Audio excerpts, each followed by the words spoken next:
안녕하세요. 저는 서울에 살고 있는 60대 여성입니다. 저는 오늘 10년 전 일에 대해서 이야기하려고 나왔어요. 사건 자체야 10년 전 일이지만 사실 제가 살아온 삶을 여러분께 넋두리하는 것과 다름없을 것 같습니다. 그날 일이 제 지난 인생과 관련이 있었던 일이었거든요. 그리고 고생 많았던 제 울퉁불퉁한 삶을 다 잊고 보람있게 만들어준 일이기도 하고요.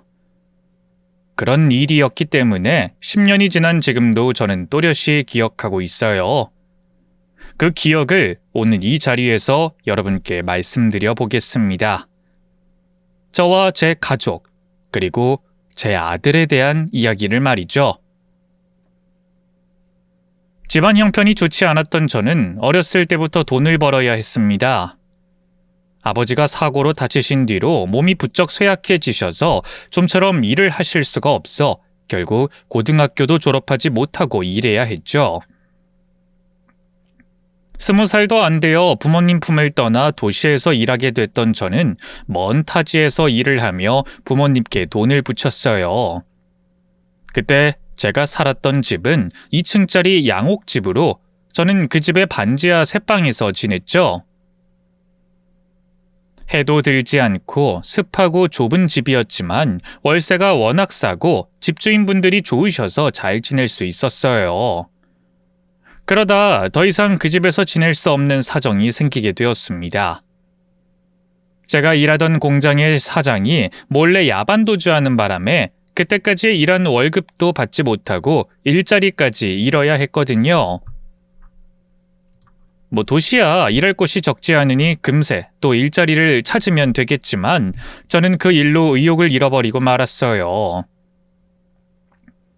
타지에서 고되게 일하느라 안 그래도 힘들었는데 고생해서 번 돈까지 잃고 나니 그냥 다 포기하고 고향집으로 돌아가고 싶더라고요.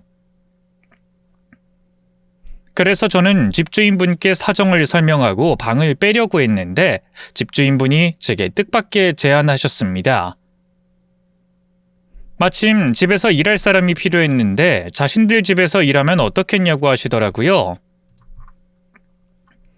주인집 내외분이 워낙 좋은 분들이기도 했고 나쁘지 않은 조건이기에 저는 그 집에서 지내며 일을 하기로 했죠. 사실 그때 저희 부모님께서 남의 땅을 빌려 농사를 짓고 계셨는데 계속 흉작이라 사정이 너무 좋지 않아 제가 쉴 수가 없었습니다. 거기다 시골에 계신 부모님께 보내드릴 돈이 급했던 저는 일하기도 전에 염치 없이 가부를 부탁드려야 했는데 사모님께서 제 사정을 들으시고는 흔쾌히 돈까지 빌려주셨어요. 여러모로 두 분께 감사했던 저는 정말 열심히 일하기로 마음먹었습니다. 그런 노력하는 모습이 두 분 마음에 드셨는지 두 분은 절 많이 아껴주셨어요. 저를 좋아해 주셨고요. 하지만 그 집 식구 모두가 절 좋아했던 것은 아니었습니다. 성품 좋으신 부모님과 달리 그 집 자식들은 저를 이유도 없이 무시하고 싫어하더라고요. 저보다 나이 많은 그 집 아들부터 동갑이던 딸까지 말입니다. 어느 날 2층으로 올라가다가 주인집 아들과 마주쳤는데 그 아들이 고의로 제 가슴을 만졌어요. 계단폭이 좁은 곳도 아니라 실수가 아닌 다른 의도가 있다는 게 분명했지만 그땐 깊이 생각할 겨를도 없었죠. 거기다 그 집 아들이 제가 놀라서 한 말에 난리를 치기도 했고요. 어머! 어머? 야, 너 지금 내 손이 좀 닿았다고 그러는 거야? 내가 너 일부러 만지기라도 했어? 누가 너 같은 거한테 관심이나 있겠냐고! 너 같은 건 한 트럭을 갖다 줘도 관심 없거든? 우리 집에서 일하는 주제 지가 뭐라도 된 줄 아나? 평소에도 절 싫어하던 주인집 아들은 제게 온갖 욕을 했습니다. 하지만 그뿐만이 아니었어요. 저를 불러 일부러 바닥을 닦게 하고는 뒤에서 절 가만히 지켜보고 있는데 나중에 그 의도를 눈치채고 제가 조심히 행동하자 또다시 제게 성희롱을 했죠. 야, 재미 좀 보려고 청소시켰더니 왜 이렇게 꽁꽁 싸매고 있어? 너 우리 집에서 안 잘리고 오래 일하고 싶으면 나한테 잘 보여야지. 주인집 아들한테 재미라도 보게 해줘야 너한테도 좋을 텐데. 돈 없어서 우리 집에서 일하는데 튕기다 잘리면 어떡하려고? 주인집 아들은 질 나쁜 성희롱과 험담으로 저를 괴롭혔는데 그래도 그건 좀 나은 편이었습니다. 동생인 집주인 딸은 더 심했거든요. 집주인 딸은 저와 동갑이었는데 왜 그러는진 모르겠지만 절 대놓고 무시하고 싫어했습니다. 야, 너 얼마 받고 일해? 식모일 같은 건 돈 받고 하는 건가? 일하는 거니까 돈 받고 일하죠. 많진 않지만. 우리가 먹여주고 재워주는데 돈까지 받아가고 아주 팔자 좋다. 그럼 너 내가 엄마보다 돈 더 주면 내 하녀 노릇도 할래? 아니요, 지금 하는 일도 충분히 바빠서요. 너 돈 많이 필요하다며? 돈 필요해서 가불도 했으면서 돈 준다는데 튕겨? 야, 말해봐. 너희 집 얼마나 못 살아? 도대체 얼마나 못 살길래 그 나이에 남의 집 식모살이라니? 죄송한데 제가 지금 마저 할 일이 있어서요. 저 그만 가볼게요. 야, 어딜 가! 잠깐 기다려봐. 내가 뭘 좀 줄게. 너 이런 거 가져본 적 없지? 이 팔찌 봐봐. 예쁘지? 이거 너 줄까? 예? 저요? 왜? 갖고 싶어? 그럼 어디 무릎 꿇고 머리 조아리면서 감사합니다 해봐. 주인님 감사합니다 말하면 줄게.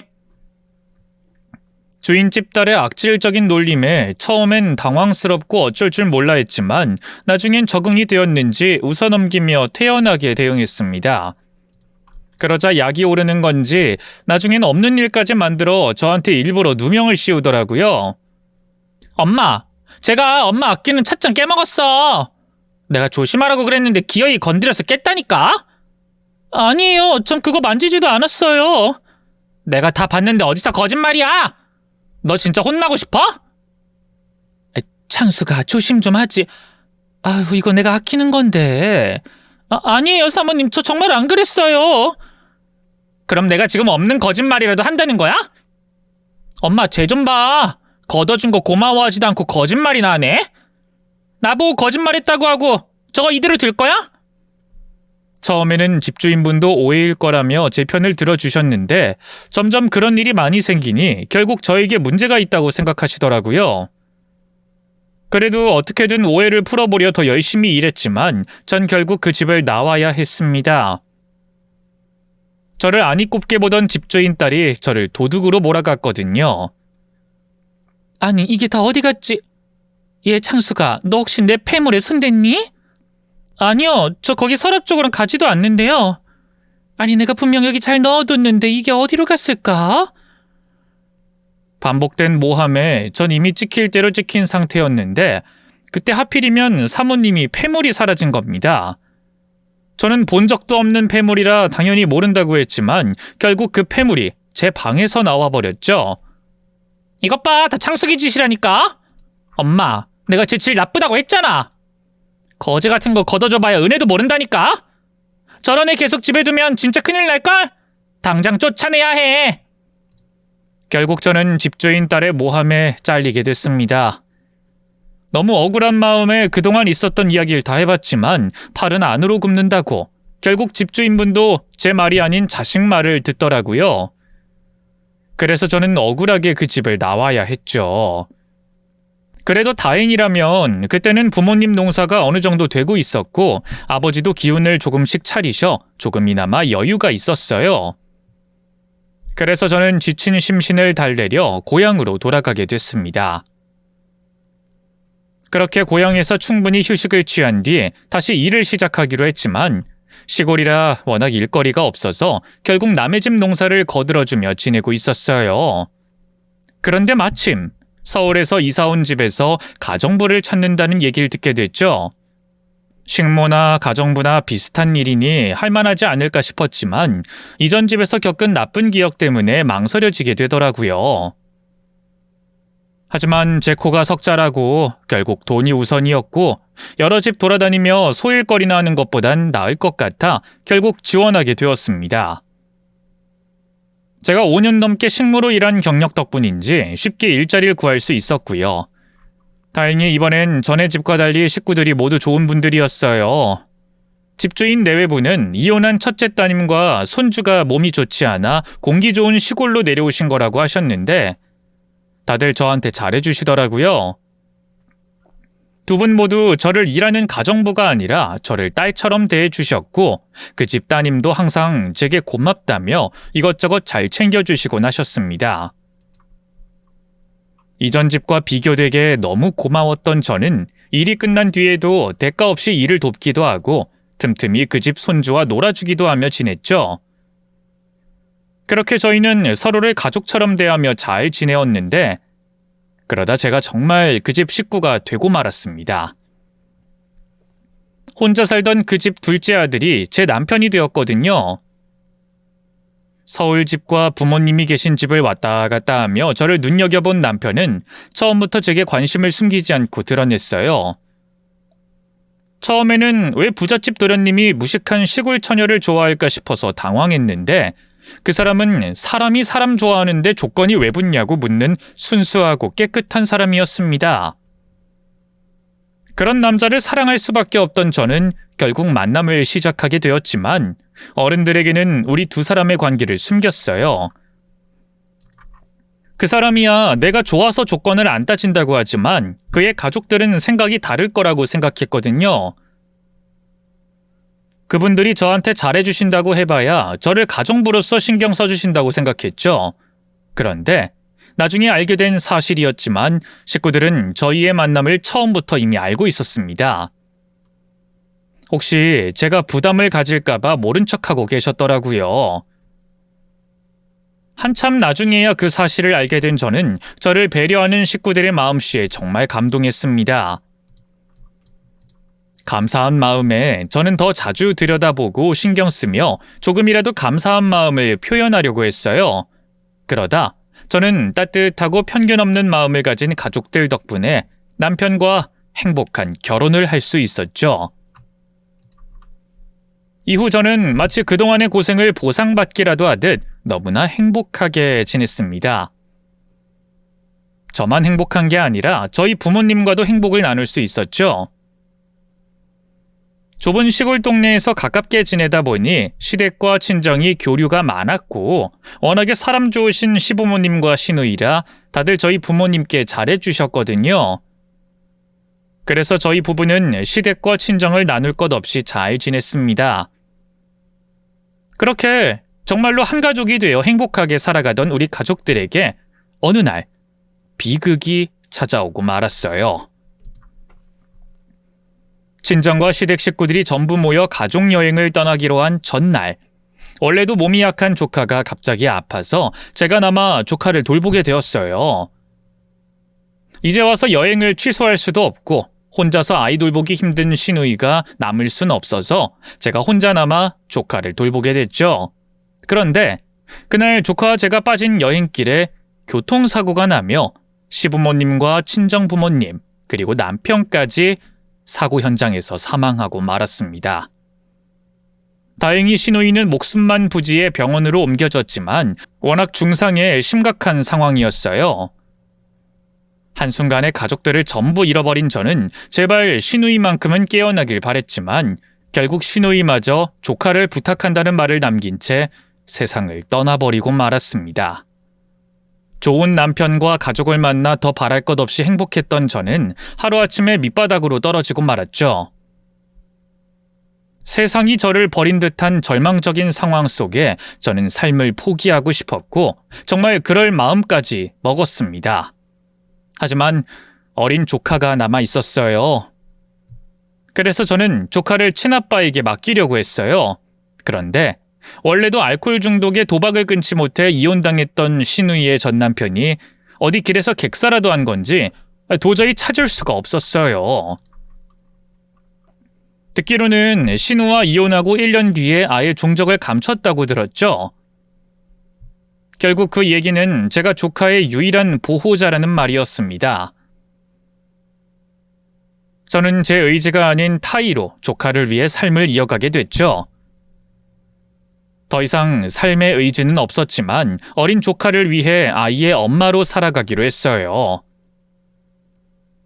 아이를 키워본 적 없던 제게 그 책임감이 절대 가볍지 않았습니다. 하지만 먼저 떠난 가족들을 생각하면 버텼어요. 앞으로 저에게 남은 날 저를 위한 게 아니라 성균이를 잘 키우기 위한 날이라고 생각하며 열심히 성균이를 돌봤습니다. 그 결과 저는 아들을 의사로 키워낼 수 있었죠. 물론 모자란 제 뒷바라지에도 의사가 되어준 아들 덕분이었지만요. 저는 아들이 잘 자라준 것을 감사해 하면서도 아직 제 책임이 남아있다고 생각했어요.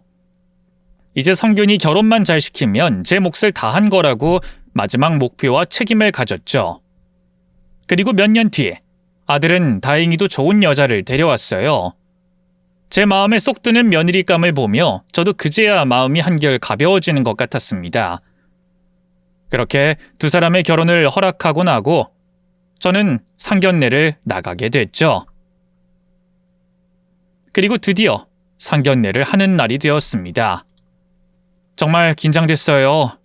성균이가 결혼한다고 말했을 때부터 예정된 일이라 마음의 준비를 하고 있었지만 마음의 준비를 한다고 긴장이 안 되는 건 아니더라고요. 그래서 실수하지 않기 위해 정신을 똑바로 차리고 실수하지 말자고 마음을 다잡으며 상견례 자리로 나갔죠. 성균이와 함께 도착하고 나선 한 번 더 기합을 넣고 긴장을 풀려고 화장실로 들어갔어요. 거울을 보며 실수하지 말자고, 성균이 결혼하는데 방해는 되지 말자고 되뇌고 있었죠. 그런데 그때 제 옆에 있던 여자가 절 알아보며 말을 걸어오는 겁니다. 저기요, 혹시 저 알지 않아요?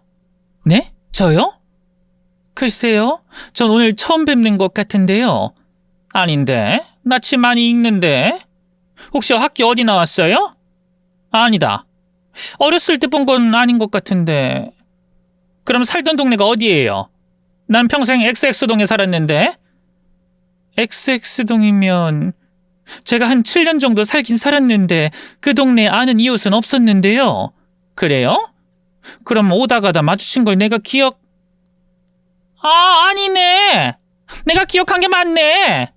야, 거머리, 너 나 기억 안 나? 나야, 나 주인님 이희진. 네가 식모로 일하던 집 딸. 너 이름이 뭐였더라? 창 뭐였던 것 같은데. 어쨌거나 너 맞지? 네가 날 잊으면 안 되지. 네가 우리 집에서 일한 게 몇 년인데. 너 희진이구나. 그래, 잘 지냈니? 뭐? 너 지금 뭐라고 그랬니? 뭐가? 그동안 잘 지냈냐고 물었는데 그게 왜? 아니, 그 전에 나보고 지금 희진이라고 했니? 야, 네가 나랑 언제부터 친구였다고 내 이름을 부르니? 너 우리 집에서 지낼 때 내 이름 부른 적 있어? 없잖아. 단둘이 있을 때 네가 날 뭐라고 불렀어? 기억 안 나? 뭐? 너 지금 나보고 옛날에 네가 시켰던 호칭을 대라는 거야? 그걸 듣고 싶어서 지금 나한테 이러는 거니? 너? 정말 어이가 없네. 얘, 너 내가 안 보는 동안 주제가 좀 나아졌니? 편하게 살았어? 아니다. 세상이 좋아지니까 예전이나 지금이나 나아진 건 없는데도 대우받는 게 있지? 하긴 요즘에 알바하는 사람 붙잡고 조금만 뭐라도 해도 갑질이니 뭐니 사람 죽이려고 하니까. 거지 같은 것들이 사람이라도 된 줄 알지. 근데 우리 관계는 좀 다르지 않니? 너 나랑 친구인 적도 없잖아. 네가 말하기 싫어하는 호칭도 원래 네가 부르던 호칭이고 말이야. 안 그래? 그래서 옛날 그때처럼 불러보라는 건데 뭐 이렇게 꼿꼿하게 나와? 옷 입은 꼬락선이 보니까 지금이나 얘나 달라진 건 없는 것 같은데. 됐다, 그만하자. 오늘 우리 못 본 걸로 하고 끝내. 야, 가긴 어딜 가? 가더라도 주인님 잘 가세요 인사는 하고 가야지. 놔! 나 오늘 중요한 날이라 열 내고 싶지 않아. 이럴 시간도 없고. 이게 진짜 정신을 못 차렸네? 야, 식모, 이 거지년아! 주인님이라고 말 안 해? 주인님이라고 불러! 원래 네가 불렀던 것처럼 주인님이라고 하라고 얼른! 하필 그 식당 화장실에서 만났던 여자가 제가 식모로 일할 때 만났던 주인집 딸이었어요. 아무리 좋은 기억을 떠올리려고 해도 떠올릴 수 없는 나쁜 년이었는데 세월이 한참 흘러 우연히 만난 그때도 육두문자가 나올 만큼 나쁜 년이었죠. 하지만 화내지 않고 참으려 했습니다. 제 아들 인생에서도 제 인생에서도 중요한 날이었던 만큼 그날만큼은 조심하려고 했으니까요. 그래서 분한 마음을 억누른 채 무시하고 화장실을 나가려고 하는데 그 여자가 절 붙잡는 겁니다. 끝까지 절 괴롭히겠다고 그놈의 주인님 소리 듣겠다고 말이죠. 이건 놓치 그래? 나 오늘 중요한 날이라고 분명히 말했어. 니까짓 게 중요한 날이 뭐가 있다고? 야, 나야말로 오늘 중요한 날이야. 그러니까 더 이상 내 기분 상하게 하지 말고 주인님이라 부르고 서로 중요한 일 보자. 어? 어서 해봐, 주인님. 너 도대체 왜 이러는 거니? 뭐가 잘못된 거야? 너희 부모님은 정말 좋으신 분들이었는데 넌 왜 사람을 못 괴롭혀서 안달이니? 그것도 30년도 더 지나서 이제 40년 가까이 되어가는데? 아우 열받아. 야, 내가 못된 게 아니고 너 같은 게 주제도 모르고 설치고 다니니까 내가 주제를 알려주려고 이러는 거잖아. 요즘 돌아다니면 너 같은 애들이 너무 자주 보여. 주제도 모르고 나랑 한 공간에 있는 너 같은 것들이. 그게 얼마나 꼴보기 싫은 줄 아니? 그래서 내가 주제 좀 깨닫게 해주는 거야. 너 정말 대단한 생각을 가지고 사는구나. 넌 조선시대에 태어나야 했네. 요즘 세상에 사람 급을 나누면서 사니? 그렇다고 네가 엄청 대단한 출신도 아닌데 말이야. 뭐? 대단한 출신이 아니야? 야, 이 거지 같은 년아! 우리 집이 뭐? 부모님 두 분 다 교수에 집안도 그 정도면 대단한 거지. 그리고 니년 입에서 그런 말이 나와? 남의 집에서 식모나 하던 년이? 이게 어디서 평가질이야, 평가를! 야, 네가 20살 때 공장인가 어디 가게인가 일할 때 난 돈 펑펑 쓰면서 살았어. 네가 우리 집에서 식모살이 하면서 돈 벌 때 난 네가 번 돈의 2배는 쓰면서 놀았다고. 근데 어디서 인연이 지 주제에 그딴 말을 짓거려. 너 시간이 너무 오래 지나서 기억 안 나지? 니년 집이 얼마나 시궁창이었는지. 너 우리 집 아니었으면 끝 아니었어? 너네 집안 우리 부모님 덕분에 먹고 살 수 있었던 거 아니야? 우리 집안 덕분에 겨우 입에 풀칠할 수 있었던 거 아니냐고. 근데 인연이 은혜도 모르고. 그래, 네 말이 맞다. 모두 너희 부모님 덕분이야. 네 말대로 내가 내 주제를 잊었던 것 같고. 자, 그럼 네가 불러달라는 대로 부르면 되는 거지. 주인님, 저 이제 그만 가볼게요. 바빠서요. 이러면 된 거죠? 조금 전에 네가 한 실수도 사과해야지. 주제도 모르고 내게 까분 거. 주인님, 제가 죄송해요. 제가 세상이 좋아져서 주제를 몰랐네요. 이해해 주세요. 솔직히 내 성에 차진 않지만 그래도 네 주제를 깨닫게 해준 걸로 만족하고 보내줄게. 그래, 그만 가봐. 그리고 오늘 일 잊지 마. 네 주제 말이야. 종종 오늘 일 떠올리면서 살아. 알겠지?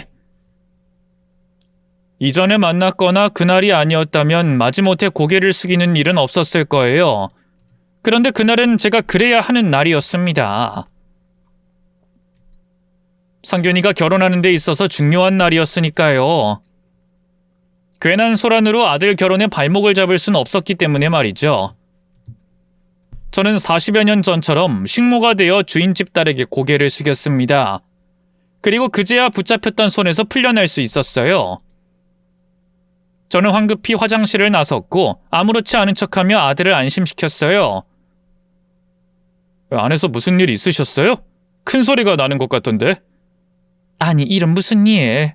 화장실에 있던 사람이 전화로 다투더라고. 지금 몇 시니? 벌써 약속 시간까지 10분밖에 안 남았네. 얼른 들어가 있자. 네, 소연이도 먼저 도착해서 앉아있다고 하더라고요. 어머, 사돈께서 너무 오래 기다리신 거 아니니? 오셨는지 확인하고 화장실 갈 걸 그랬다. 더 기다리시지 않게 우리 얼른 들어가자. 상견례를 하는 시각까진 10분이나 남았지만 예비 사돈께서 먼저 도착해 기다리고 있었다는 말에 괜히 죄송해지고 마음이 급해졌습니다. 발걸음을 서둘러 예약한 방으로 들어갔죠. 그런데 제가 예비 사돈될 분들을 너무 오래 기다리게 했는지 방 안에 계시지 않으셨어요. 예비 며느리만 있었죠. 미안하다, 소연아. 내가 괜히 화장실을 들려서 어머님을 너무 기다리시게 했네. 아니에요. 저희가 시간을 잘못 계산해서 일찍 온걸요.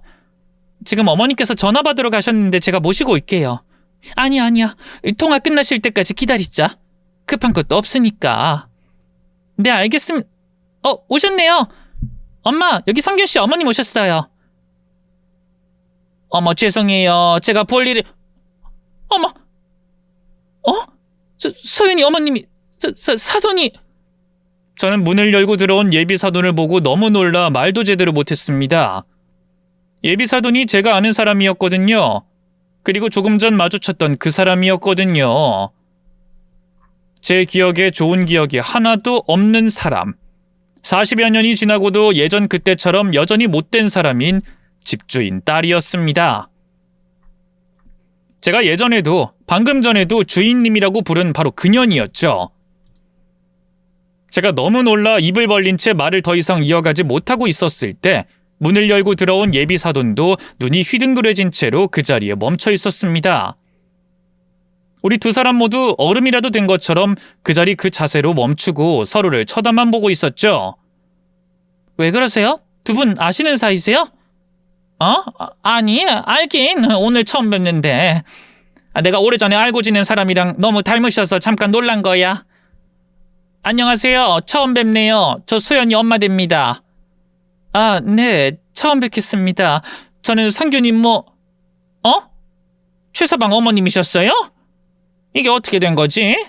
제가 듣기론 최서방 어머님께서는 사고로 돌아가셨다고 들었는데? 엄마, 내가 저번에도 말했잖아. 성균 씨 집안에 일이 있어서 그렇게 됐다고. 어머님 죄송해요.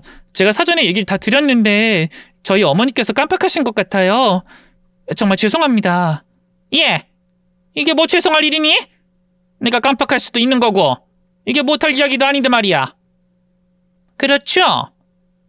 네, 그렇죠. 그럼 원래는 관계가 어떻게 되나? 외가 쪽? 친가 쪽? 원래는 제가 성균이 작은 엄마인데 사정이 있어서 성균이 어릴 때부터 아들로 삼고 키우게 됐습니다. 작은 어머니셨구나? 친어머니가 아니고. 근데 너무 거리가 먼 거 아니에요? 피가 한 방울도 섞이지 않았는데. 난 이런 경우 처음 들어서요. 피도 안 섞인 작은 어머니가 어머니 노릇을 하는 건 처음 봤네. 엄마 진짜 왜 그래요? 그리고 누가 뭐라고 해도 지금은 성균 씨 어머니잖아요. 어머님께서 성균이 입양하셨고 지금까지 키워주셨는데. 전에 다 말했는데 진짜 왜 자꾸... 어머님 죄송합니다. 정말 죄송해요. 아니 내가 언제 최서방 어머니가 아니라고 말했니? 친어머니가 아니라고 말한 거지. 이제 됐다. 관계 정리 다 됐으니 상견례 하자. 당황한 저와 달리 예비 사돈이 되어 돌아온 집주인 딸은 금방 진정하고 또 못된 짓을 하기 시작했습니다. 예비 며느리 말에 따르면 분명 상견례를 하기 전 저희 집 사정을 다 들었다는데 일부러 저와 성균이의 관계를 파헤치며 물어봤어요. 그러다 꼭 그 말을 하고 싶었는지 제가 성균이 친엄마가 아니라는 소리를 했죠. 그 여자의 의도를 단번에 파악한 저였지만 속수무책으로 여자가 원하는 대로 끌려갈 수밖에 없었습니다. 성균이가 원하는 결혼을 무사히 치르기 위해 성균이의 행복을 위해 그 정도 도발과 괄시는 참을 수 있었어요. 그리고 솔직히 그 여자를 보고 조금은 안도한 것도 있었죠. 성균이를 걷어 키우며 평생 마음에 걸렸던 게 성균이의 너무 좋은 머리와 능력을 제가 제대로 뒷받침해주지 못한 거였어요. 의사가 된 그때도 그런 상황이 마음에 걸렸던 건 마찬가지였죠. 그런데 제가 기억하고 있던 여자의 집안이라면 충분히 성균이의 능력을 더 빛나게 도와줄 수 있을 거라고 생각했습니다. 저만 그 여자의 무시를 참고 견딘다면 말이에요. 그래서 견뎌낸 것도 있었는데 또 하나, 앞선 이유보다 더 결정적인 이유가 있었죠. 그 여자가 말한 것처럼 제가 성균이의 친엄마가 아니었던 거였습니다. 물론 성균이를 정말 사랑하고 아꼈어요. 다른 사람들이 보기엔 가족을 다 잃은 사람이 시누이의 아들을 어쩔 수 없는 상황 때문에 걷어 키운 걸로 보일지 몰라도 전 그렇지 않았어요. 진심으로 성균이를 제 아들로 생각했고 성균이를 위해서라면 뭐든 희생할 수 있었죠. 하지만 그런 저의 진심과 상관없이 전 결국 성균이의 친엄마가 아니었습니다. 제 배로 10달을 품어 제 배 아파 낳은 아들이 아니라는 게 결국 이 세상 사람들의 시선이었죠. 제가 만든 자격지심일 수도 있겠지만 그 시선을 신경 쓸 수밖에 없었기에 그날도 제 입을 닫고 넘어갔던 거였어요. 그러자 여잔 제 행동을 보고 눈치챘는지 상견례 자리임에도 불구하고 더 심한 과일씨를 이어갔죠. 그럼 결혼식 날짜는 두 분께서 말씀하신 날 중에 저희가 고른 식장 사정 보고 잡도록 할게요. 그리고 저번에 말씀드리고 보여드린 곳 이외에 추가로 본 곳이 있어서 아예 전부 다 인쇄해서 왔으니 한번 보세요. 어디가 마음에 드시는지 말씀도 해주시고요. 소연아, 식장. 나 식장 관련으로 안 그래도 말할 게 있었는데 너희 예식장 말이다. 왜 전부 다 하나 둘씩 아쉬운 곳에서 하니? 돈이 없는 것도 아닌데? 혹시 최서방 작은 어머니 예비 사돈 때문에 그러는 거야? 예비 사돈 혹시 애들 식장 잡는데 간섭하셨어요? 그러지 않고서야 의사나 되는 최서방이 왜 이런 곳에서 식을 올리겠다고 해요? 엄마 그런 거 아니야. 결혼식 한 번 하는데 큰돈 쓰면 아까우니까 우리가 저렴한 곳에서 하려는 거야. 시간만 많으면 무료 대관하는 곳에서 하려고 했는데 이 사람이 워낙 바빠서 예식장에서 빌리는 거지. 그리고 우리가 고른 곳도 돈이 얼만지 알아? 예식 겨우 1시간 남짓하면서 돈을 얼마나 받는데. 어머님 맞습니다. 저도 그렇고 희진이도 그렇고 결혼식에 돈을 많이 쓰는 게 아까워서 그래요. 그리고 이 정도면 나쁜 곳이라고 할 순 없고요. 장소가 좀 외진 곳에 있어서 그렇지 내부 시설이나 식사나 괜찮다고 알려진 곳입니다. 최서방, 자네 의사야. 그럼 의사라는 직업에 맞는 곳에서 식을 올려야지. 거기다 우리 쪽에서 오는 사람들은 또 얼마나 따지는데. 자네 솔직히 말해봐. 사돈이 돈 아끼자고 했지? 내가 들은 사돈이라면 그러고도 남을 사람인데. 워낙 평생을 어렵게 살았을 테니까. 엄마! 아까부터 왜 그래? 어머님 죄송해요. 저희 엄마가 종종 말실수를 하세요. 나쁜 뜻은 아니고 근검절약하시는 게 습관이라는 걸 말씀하신 거니까 오해하지 마세요. 저 실례라는 건 알지만 저희 잠시만 나갔다 오겠습니다. 정말 죄송합니다. 예비 며느리가 말을 끊고 자기 엄마를 데리고 나갔고 10분 뒤 여전히 상기된 얼굴로 들어오는 걸 보니 밖에서도 한바탕 난리가 있었던 모양이더라고요. 그런데도 불구하고 여자는 안색 하나 안 변해 있었어요. 태연한 얼굴로 들어왔고 절 보더니 살짝 미소까지 짓는 여유를 보였습니다. 그리곤 잠시 입을 닫고 있었는데 제가 화장실을 가겠다고 하자 따라서 나오더니 또 화장실에서 사람을 긁기 시작했어요. 주제도 모르고 꼿꼿하다 했더니 이거였어? 의사 아들도서? 사돈, 우리 이러지 맙시다. 과거가 어쨌든 우리 사이에 무슨 일이 있었든 이러지 말자고요. 서로 애들 둔 부모잖아요. 애들 앞날만 생각하고 그만하죠. 뭐하죠, 뭐해요. 이야, 바로 말투도 바뀌었네. 자리가 사람을 만든다 뭐 그런 건가? 그런데 너 착각을 너무 심하게 하네. 그래봤자 너 최서방 친엄마 아니잖아. 피 한 방울 섞이지 않았다며? 근데 어디서 엄마인 척 까불어? 야, 네가 다른 사람들 앞에선 의사 아들 둔 엄마인 척 살 수 있어도 내 앞에선 아니야. 내 앞에선 여전히 우리 집 식모, 내 하녀라니까? 머리 좋은 조카 걷어서 덕 보고 사는 식모년이라고. 근데 그것도 여기까지다. 너 앞으로 최서방에게 손 떼, 알겠지? 뭐라고요? 손 떼라뇨? 그건 또 무슨 말입니까? 최서방 내가 밀어줄 거니까 그러니 넌 이제 최서방 등에 꽂고 있던 빨대 뽑으라는 말이지. 그래도 이제까지 꽤나 덕보고 살았을 거 아니야. 네 주제 그 정도면 충분하지 않아? 우리 딸한테서 얘기 들어보니까 네 나름대로 열심히 살았던 것 같긴 한데 그게 충분한 건 아니었잖아. 그 모자란 부분 우리가 채워주고 밀어줄 거니까 그만하라고. 그렇다고 키워준 은혜가 있는데 연을 끊으라는 것까진 아니고 우리 최서방 의사로서 또 우리 소연이 남편으로서 그리고 내 자랑스러운 사위로서 최선을 다할 수 있게 뒤로 물러나라고. 명절이나 너 생일 때나 만나서 얻어먹고 덕도 보고 그래. 그 외 우리 소연이도 그렇고 최서방도 일절 괴롭힐 생각하지 말라고. 뭐? 내가 사돈 된다고 끝까지 예의 지키려고 했더니 어쩌고 어째? 야, 네가 뭔데 나보고 우리 아들 만나지 말라는 거야? 뭔데 손 떼라고 해? 그럼 친엄마도 아닌 너 때문에 사랑하는 사람과 헤어지게 만들래? 나 네가 계속 최서방 등에 빨대 꽂고 있으면 이 결혼 허락 안 해. 그리고 네가 뭔데? 네가 최서방 친엄마라면 그럴 자격 있겠지만 네가 엄마야? 아니잖아. 넌 그냥 어렸을 적 보호자가 필요했던 최서방의 보호자일 뿐이야. 최서방 의사 된 것도 너랑 아무 관련 없고. 의사가 밥 세 끼 먹인다고 되니? 그럼 대한민국 절반 이상의 의사가 되어 있게. 머리가 있어야지. 유전적인 머리가. 거기다 네가 고액과외나 일타 강사 학원 보내준 것도 아니라며. 그럼 순전히 최서방 부모님 머리로 의사가 된 건데 그분들이 너랑 관련이 있냐고. 친척도 아니고 피 한 방울 안 섞인 남이라며? 그러니까 네가 싫다 좋다 할 수가 없지. 안 그래? 네가 생각해봐. 너 뭔데? 너 식모 말고 뭔데? 최서방에게 뭘 해줬는데? 무엇을 얼마나 해줬냐는 그 물음에 아무런 대답도 할 수가 없더군요. 저도 제가 성균이에게 해준 게 없다는 걸 알고 있었으니까요. 제 상황에서는 나름대로 최선을 다하고 열심히 했습니다만 돈 번다고 밖에 나가 있어 성균이와 많은 시간을 함께 해준 것도 아니었고 버는 돈이 많아서 그 좋은 머리 더 전폭적으로 지원해 준 것도 아니었어요.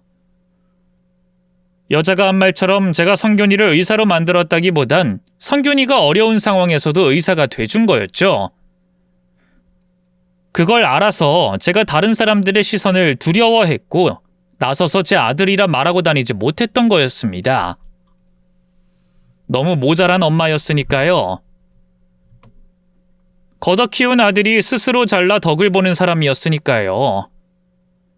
그래서 입술이 떨어지지 않았어요. 봐, 자기도 알고 있으면서. 너 이제 정신 차려야 해. 지금까진 거둔 아들 덕분에 네 주제를 착각하면서 살았지만 이젠 주제 파악해야 한다고. 지금도 봐봐. 너 의사인 최서방 빼면 예전이나 지금이나 다를 거 없잖아. 너 뭐가 있니? 뭐가 잘났어? 최서방 도와줄 수 있어? 병원 내줄 수 있냐고? 아니잖아. 근데 난 해줄 수 있어. 최서방 내가 더 잘난 의사로 만들어줄 테니까 그만 떨어져. 알겠지? 저는 제 어깨를 치고 화장실을 나가는 여자를 붙잡지 못했어요. 과거 도둑으로 몰려 그 집에서 쫓겨났던 것처럼 속으로 울분을 삭혀야 했죠. 하지만 그때와 다른 점이 있다면 그 상황에서도 마음은 놓였다는 겁니다. 다른 말 다 떠나서 아들 성균이를 더 잘난 의사로 만들어주겠다는 말과 지원해주겠다는 그 말이 그렇게 안심이 되더라고요. 드디어 우리 성균이가 자기 능력을 마음껏 펼칠 수 있게 된 것 같아서요. 그래서 생각보다 마음을 쉽게 다잡을 수 있었습니다. 다잡고 다시 상견례 자리로 돌아갔어요. 그리고 조금 전보단 가벼운 마음으로 자리에 앉아 있었죠. 예비사돈 그 여자가 원하는 대로 다 해줬으니 더는 사람을 괴롭히지 않을 거라고 생각했거든요. 하지만 그건 제 착각이었습니다. 정말 못된 사람은 두 손 두 발 다 들고 항복한 사람도 괴롭히더라고요. 방으로 들어와 무슨 이야기든 고분고분하게 예비사돈 말을 따르고 있었어요. 예비사돈은 일부러 절 조롱하듯이 말이 나올 때마다 제 의견을 물었고요. 끝없는 도발이 날아들었지만 아무렇지 않게 넘기려고 했습니다. 앞으로 더 잘 될 아들의 미래를 생각하니 타격도 없었고요. 그래서 그런지 화장실을 다녀왔을 때보다 더 편히 이야기를 했는데 그런 제 모습이 마음에 들지 않았던 모양입니다. 사돈이 제 말꼬리를 붙잡았고 이번엔 심하게 선을 넘었죠. 우리 최서방이랑 소연인 자녀 계획을 세웠나? 두 사람 다 머리 좋고 인물 좋고 능력 좋아서 애를 많이 낳으면 좋은데 어차피 애 봐줄 사돈도 있고 말이야. 아직 구체적인 생각은 없지만 둘 이상은 낳으려고요. 어렸을 때부터 형제가 많은 친구들이 보기 좋았거든요. 그래, 성균이 네가 그랬지. 그리고 능력만 되면 자식은 많으면 많을수록 좋아. 힘든 점도 있지만 그건 잠깐이고 나중에 돌아오는 행복이 몇십 배, 몇백 배가 되니까. 그러니 많이 나아. 허! 저 사돈, 그건 사돈이 할 말이 아니죠? 네? 사돈이 우리 소연이 대신 낳아줄 것도 아니면서 애를 많이 낳으란 소리래요? 우리 소연이가 애 낳는 기계야 뭐야? 엄마 또! 엄마가 먼저 많이 낳으라고 했잖아. 그거야 난 네 엄마니까 말할 수 있는 거지. 아유, 소연아, 아니야. 내가 실수한 거 맞아. 그러니 그만해. 사돈, 제가 죄송해요. 제가 말실수를 했네요. 어머니, 잠시만요. 어머니께서 사과하실 일이 아니죠. 그리고 제가 아까부터 최서방, 자네 지금 내 앞에서 누구 편드는 건가? 그럼 내 잘못이라는 거야? 사돈, 그런 거 아닙니다. 얘 성균아, 너 왜 그래? 너 가만히 있어. 이번 일 내가 실수한 거. 사돈, 잠깐. 친엄마도 아니면서 자기 자식 가르치는 것처럼 간섭은 그만하시죠? 우리 최서방한테 이래라 저래라 하는 모습 내가 보기 싫으니. 제가 바짝 엎드려 자기 말 따르는데 신이 났는지 제 아들과 자기 딸이 있는 앞에 그 여자가 실언을 했어요. 그런데 그 여잔 자기가 실수했다는 걸 모르고 있더라고요. 자기가 한 말이 당연하다는 듯 저를 째려보고 있었죠. 그때 그 여자 눈앞으로 앞접시가 지나갔고 쨍그랑 소리와 함께 바닥에서 깨졌어요. 그 소리에 저도 예비 며느리도 그리고 예비 사돈 그 여자도 놀랐고요. 단 한 사람, 접시를 바닥에 던진 아들만 놀라지 않고 화를 쏟아냈습니다. 진짜 보자 하니까 이 여자가! 당신 언제까지 우리 어머니께 이럴 거야? 언제까지? 최서방, 자네 지금 뭐 하는 겐가? 내가 접시 던진 게 중요해? 당신 지금 우리 어머니께 뭐 하는 짓인데? 뭔데? 어디서 우리 어머니를 아랫사람 대하듯이 대해? 참나. 소연아, 최서방 저거 왜 저러니? 저래도 돼? 오빠, 우리 엄마가 실수한 건 맞는데 오빠가 이렇게 나오면 상황이 뭐? 너 저 여자가 우리 어머니께 어떻게 했는지 모르지? 내가 들려줄까? 이전에 무슨 일이 있었는지 들려줘? 자, 이거 들어봐! 화를 버럭 내던 아들은 옆에 있던 예비 며느리에게 휴대폰으로 뭔가를 들려줬어요. 처음 식당에 도착해 화장실에서 예비 사돈 그 여자와 있었던 일과 상견례 중 화장실에서 있었던 일이었죠. 그러니까 아들은 저와 그 여자의 대화를 다 듣고 있었던 겁니다. 김소현, 네가 봐도 네 엄마라는 저 여자 완전 미친년 아니야? 내가 자세한 이야기는 모르겠지만 우리 어머니께서 젊었을 적 너희 엄마 집에서 일을 하신 것 같은데 그걸 지금도 끌고 와? 우리 어머니를 자기 하녀처럼 대해? 그리고 뭐? 내가 어머니 자식이 아니야? 야이씨, 넌 이거 듣고도 네 엄마 비호할 수 있어? 엄마 이 대화 뭐야? 정말 엄마가 나눈 대화야? 왜 엄마 목소리가 저기서 들리는데? 왜? 말 좀 해봐. 왜 들리냐고. 아이 그게 아씨 몰라. 그래 내 목소리 맞는데 뭐 어쩌라고. 얘 소연아, 너 저 여자가 예전에 뭐 했는지 아니? 우리 집 식모였어. 식모. 그땐 내 눈도 똑바로 보지 못하던 우리 부모님이 준 돈 얻어먹고 집안 식구 먹여 살리던 식모년이었다고. 내 한 달 용돈보다 더 적게 벌던 년. 그런 년이 내 앞에 눈을 동그랗게 뜨고 있는데 열이 안 받아? 그것도 자기가 낳은 것도 아닌 아들이 의사라고 나랑 맘먹으려고 하는데 열 안 받냐고? 안 짓밟고 싶겠냐고? 그래서 내가 주제 좀 알려줬어. 왜? 이해가 안 되니? 이해되지? 그렇지? 아우씨 열받아. 그리고 최서방, 자네 지금 행동 똑바로 해. 피 한 방울 안 섞인 여자 감싸겠다고 나 적으로 만들면 자네 평생 땅을 치고 후회해. 알아? 저 여자 자네 친모 아니야. 상황이 어쩔 수 없어서 자기도 외로워서 자네 키운 거라고. 거기다 자네에게 해준 것도 없잖아. 그런 여자 감싼다고 자네가 더 성공할 기회를 놓칠 거야? 자네 진짜 부모님이 하늘에서 땅을 치고 안타까워할 선택할 거냐고. 성공? 당신이 생각하는 성공의 기준은 키워주신 부모님 버리면서 돈 잘 버는 건가 보지? 근데 난 아닌데. 난 날 위해 자신의 청춘과 인생을 희생하신 우리 어머니 호강시켜드리는 게 내 인생의 성공이자 꿈인데 그래서 당신 얘기 들을 것도 없어. 또! 당신 도움 없어도 충분히 나 잘 될 거야. 우리 어머니 호강시켜드리려면 열심히 살아야 하니까. 그러니 그 주둥아리에서 우리 어머니 무시하는 말 한마디만 더 나와봐. 나 안 참아. 지금까진 어머니께서 가만히 계시니 부글부글 끓으면서도 가만히 있었는데 이젠 가만히 안 둔다고. 이 접시 다음엔 이렇게 안 빗나가! 이렇게 당신 발 앞에 안 떨어질 거라고! 미친놈! 미친년한테 배워서 정신이 나갔나? 의사라는 놈이 사람한테 접시를 던져? 예, 소연아, 신고해!